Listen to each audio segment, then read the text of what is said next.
ભેગા થયા છે કદાચ ઓછા તમને ખબર હશે. આપણને તો એવું છે કે આપણે ભજન માટે ખરેખર ભજન માટે જ ભેગા રહ્યા છે કે ભજન વગર છે ને આપણો ઉદ્ધાર નથી. પણ આજનો મુખ્ય વિષય એવો છે કે આપણે ભજન તો રાખ્યું જ છે, પણ ભજન સાથે છે ને આપણે કન્યા પૂજન પણ રાખ્યું.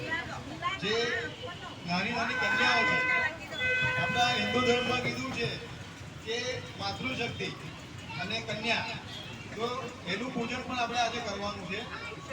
અને જે આજનો કાર્યક્રમ છે એ વિશ્વ હિન્દુ પરિષદ બજરંગ દળ કિશનવાડી પ્રખંડ પ્રેરિત છે. એટલે આમાં ભજન થશે, કન્યા પૂજન થશે અને સાથે આપણા હિન્દુ સમાજની અંદર જે લવ જેહાદના કિસ્સા બની રહ્યા છે એ બાબતે આવેલા અધિકારી આપણને માર્ગદર્શન આપશે. કારણ કે